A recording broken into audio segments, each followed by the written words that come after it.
Assalamualaikum warahmatullahi wabarakatuh.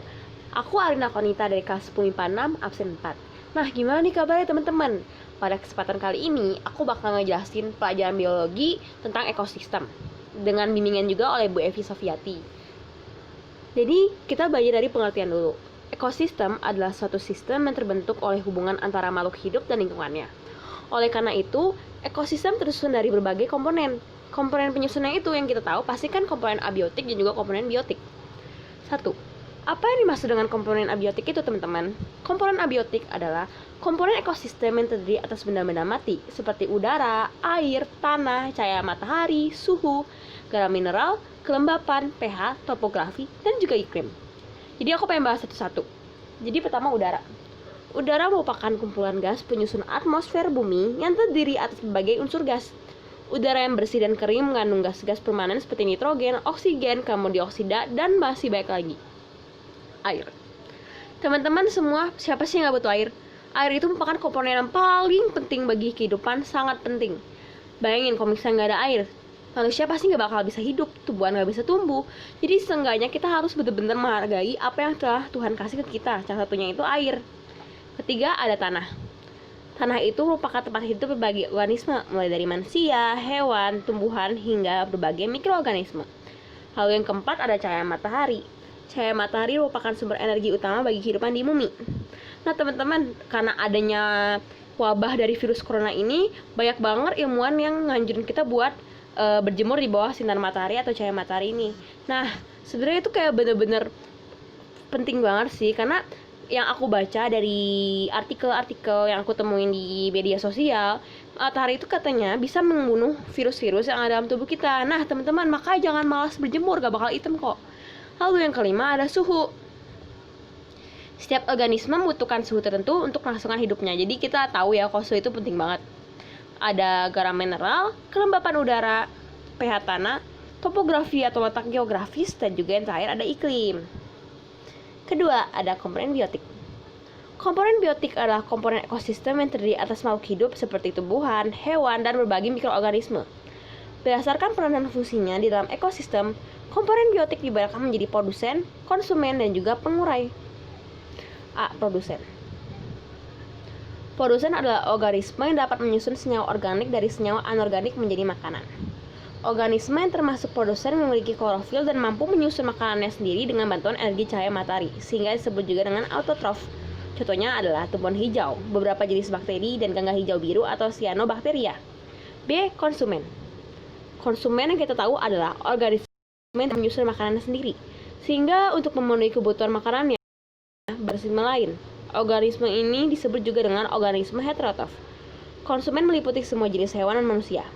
Berdasarkan jenis makanannya, konsumen dibedakan menjadi 3 kelompok, yaitu herbivore, carnivore, dan juga omnivore. Berdasarkan tingkatannya, konsumen dibedakan menjadi kelompok berikut, yaitu kelompok dari konsumen primer, seperti yang meliputi semua herbivore dan juga omnivore, seperti sapi, kambing, tikus, dan sebagainya. Itu benar-benar lumrah buat kita temuin gak sih di lingkungan kita? Lalu yang kedua itu ada konsumen sekunder, seperti konsumen pemakan konsumen primer, meliputi sebagian karnivor, omnivor, ayam, ular katak, dan juga sebagainya. Lalu ada konsumen tersier, adalah konsumen pemakan konsumen sekunder, meliputi sebagian karnivor dan juga omnivor seperti elang, hiu, dan sebagainya. Serem banget gak sih elang dan hiu tuh kayak kita lihat udah serem banget. Tapi kayak asal kita nggak macam-macam aja sih, teman-teman. Nah, nggak kalah pentingnya ada pengurai atau dekomposer. Pengurai atau dekomposer adalah organisme yang berfungsi menguraikan sampah atau sisa-sisa makhluk hidup yang mati. Fungsi pengurai adalah menghubungkan peredaran zat dari konsumen ke produsen melalui peristiwa pembusukan yang dilakukannya. Nah, kalau misalnya nggak ada dekomposer atau pengurai ini tuh kayak bakal kacau banget gak sih dunia ini? Nah, di sini bisa teman-teman lihat, aku zoom ya. Ada skema aliran energi dan siklus materi yang berlangsung dalam satu ekosistem. Ini bisa lihat siklusnya dari sinar matahari, dia tumbuhan hijau, panas, ke herbivore, dan sampai ke pengurai. Aku lamain bentar. Oke, turun ke B. Interaksi antar komponen dalam ekosistem. Di dalam ekosistem, setiap komponen tidak berdiri sendiri, namun saling berinteraksi satu sama lain. Nah, intinya bisa kita ambil kalau misalnya saling membutuhkan. Gak mungkin satu komponen ini bisa bekerja sendiri tanpa ada komponen lain. 1. Interaksi antar komponen abiotik. Komponen abiotik dalam ekosistem terdiri atas udara, air, tanah, cahaya, matahari, suhu, garam mineral, kelembapan, pH, dan juga topografi. Komponen-komponen tersebut saling berinteraksi dan membentuk hubungan timbal balik. Contoh, interaksi-interaksi yang terjadi adalah sebagai berikut. A. Intensitas cahaya matahari yang tinggi akan meningkatkan suhu di permukaan bumi. B. Suhu yang tinggi dapat mendorong terjadinya evaporasi. C. Curah hujan yang tinggi dapat menyebabkan tanah menjadi lembek dan lembab sehingga mudah digali. Curah hujan juga dapat mempengaruhi pH tanah, dan lain-lain. Interaksi antara komponen biotik dan juga abiotik. Komponen biotik dan abiotik penyusun suatu ekosistem juga saling berinteraksi dan saling mempengaruhi satu sama lain. Contoh interaksi-interaksi yang terjadi adalah sebagai berikut. A. Tumbuhan menyerap air dari dalam tanah, kemudian melepaskannya dalam bentuk uap air atau tetesan air kembali ke lingkungannya, sampai ke organisme tanah seperti cacing tanah memerlukan sisa-sisa tumbuhan dan hewan yang telah mati untuk makanannya. Interaksi antar komponen biotik. Komponen biotik dalam ekosistem juga tidak berdiri sendiri, namun saling berinteraksi untuk memenuhi kehidupan hidupnya. Berikut adalah beberapa interaksi antar komponen biotik. A. Interaksi antar spesies atau interspesifik. Bisa dilihat teman-teman semua, interaksi antar spesies adalah interaksi yang terjadi antara organisme-organisme yang berbeda spesiesnya. 1. Ada netralisme, 2. Simbiosis. Nah, simbiosis itu udah kita tahu banget kan, ada mutualisme, komensalisme, parasitisme, dan masih banyak lagi. Nih aku pengen bahas di simbiosis parasitisme. Kalau simbiosis parasitisme itu adalah bentuk simbiotis antara dua spesies yang merupakan salah satu organisme yang oleh seseorang di simbiosis parasitisme itu. Contohnya adalah endoparasit adalah parasit yang hidup dalam tubuh inangnya, dan juga ektoparasit adalah parasit yang hidup di luar tubuh inangnya. Contohnya adalah benalu yang hidup dalam pohon jambu dan sebagainya. Lalu ada protokooperasi. Adalah hubungan yang saling menguntungkan antara dua spesies, tetapi hubungannya yang terjadi tidak erat atau tidak menimbulkan suatu keharusan. Jika tidak terjadi interaksi, tidak ada kerugian atau keuntungan ditimbulkan. Contohnya adalah sebagai berikut. 1. Burung jalak dengan kerbau. Burung jalak yang dianggap hinggap di atas burung kerbau mendapatkan kutu untuk dimakan. Sementara kerbau ini akan merasa diuntungkan. Mengapa? Karena kutu-kutu yang ada di badan kerbau atau punggung kerbau tersebut pasti akan hilang karena dimakan oleh burung jalak. Kedua, bunga dengan kupu-kupu. Kupu-kupu yang dianggap hinggap pada bunga mendapatkan keuntungan berupa madu sebagai makanannya. Sementara bunga ini akan merasa diuntungkan juga. Mengapa? Karena pada penyerbukan di bunga ini juga dapat dibantu oleh kupu-kupu. Jadi pastinya si bunga ini akan merasa diuntungkan dong dengan kupu-kupu. Ini ada gambarnya teman-teman. Ini ada interaksi protokooperasi oleh bunga dan juga kupu-kupu. Next, predasi adalah hubungan antara predator atau pemangsa dan hewan yang dimangsanya. Dalam predasi, untuk mendapatkan mangsa, predator harus memburu hewan yang menjadi mangsanya. Contohnya adalah kucing memangsa tikus,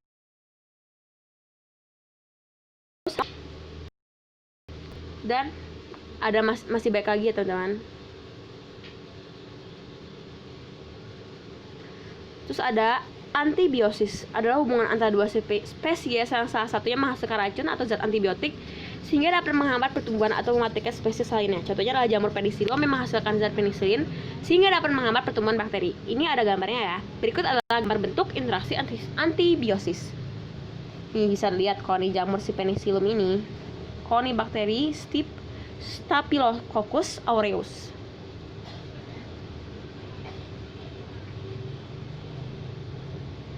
Lalu ada kompetisi. Kompetisi adalah persaingan antara dua spesies atau lebih untuk memperebutkan kebutuhan hidup bersama seperti tempat hidup dan juga makanan. Nah, pasti dalam hidup ini ada yang namanya seleksi alam. Kalau menurut saya, kompetisi ini tuh benar-benar hampir mirip sama seleksi alam. Siapa yang kuat maka siapa yang bertahan. Kita merasa nggak sih dengan adanya wabah virus corona ini, kayak seleksi alam bagi manusia itu benar-benar nyata banget. Siapa yang kuat, siapa yang lebih sehat, siapa yang lebih bagus imunitasnya pasti akan lebih lama hidup di dunia ini. Ini bisa lihat teman-teman contoh-contoh kompetisi, ada paduan rumput dan juga sapi dan kambing. Sini juga ada gambarnya bentuk interaksi kompetisi juga antar spesies. Interaksi antar spesies atau intraspesifik. Interaksi antar spesies adalah interaksi yang terjadi antar individu dalam satu spesies. Bentuk interaksi juga berupa kompetisi dan juga juga interaksi yang menguntungkan. 1. Kompetisi. Contohnya adalah sapi jantan dengan sapi jantan yang akan berkelahi untuk memperebutkan rumput tempat hidup dan juga sapi betina. Di sini ada gambar kompetisi antar spesies atau intraspesies. Interaksi yang menguntungkan.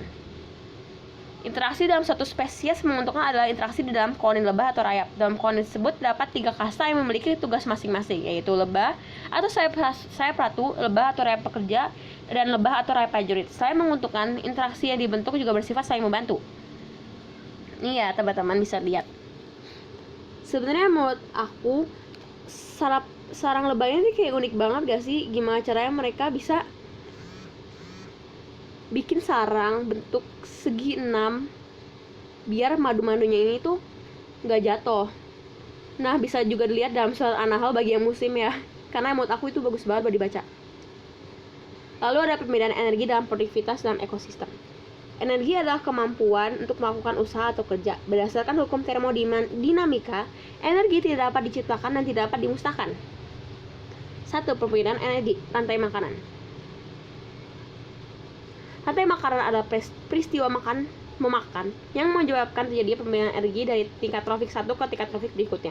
Ini bisa lihat ada 1 rantai makanan produsen. Dari rumput hingga ke pengurai.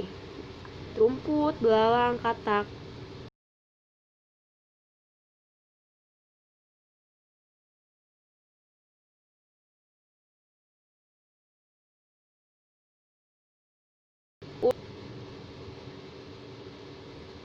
Rantai makanan detritus.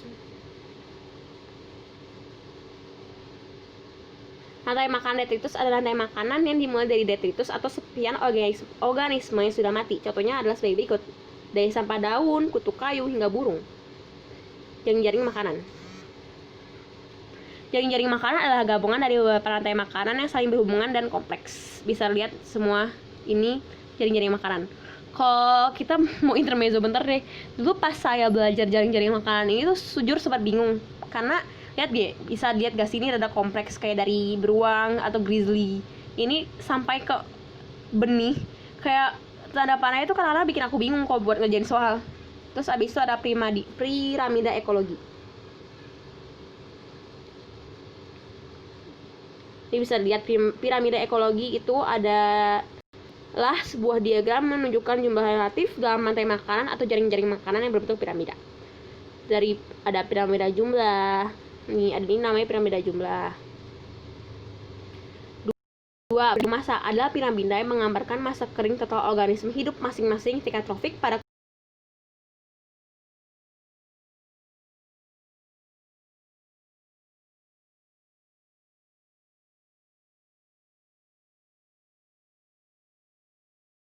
kurun waktu tertentu. Berikut contoh ada piramida dari energi.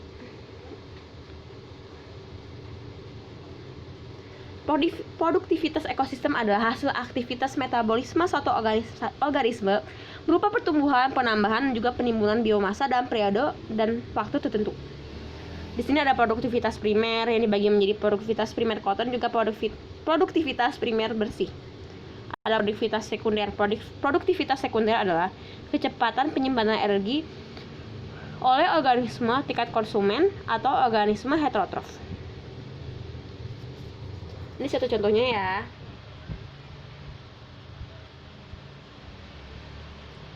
Daur biogeokimia. Daur biogeokimia adalah perputaran atau daur unsur-unsur kimia dari lingkungan melalui komponen biotik dan kembali ke lingkungan yang berlangsung terus-menerus.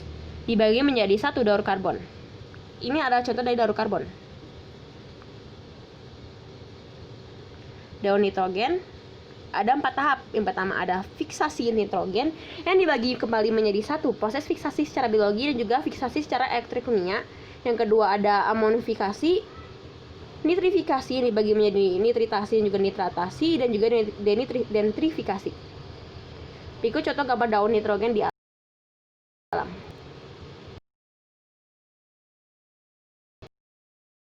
Jadi evaporasi, transpirasi,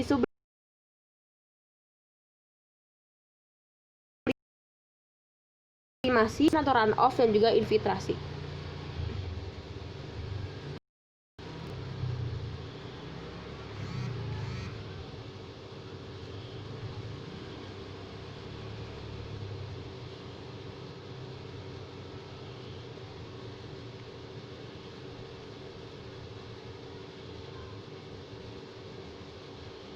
Berikut ada daur hidrologi di alam.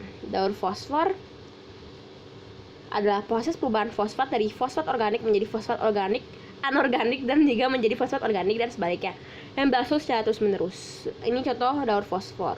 Daur sulfur atau belerang adalah proses perubahan sulfur dari bentuk hidrogen sulfida menjadi sulfur dioksida, kemudian menjadi sulfat, dan kembali lagi menjadi hidrogen sulfida. Ini ada contoh daur sulfur.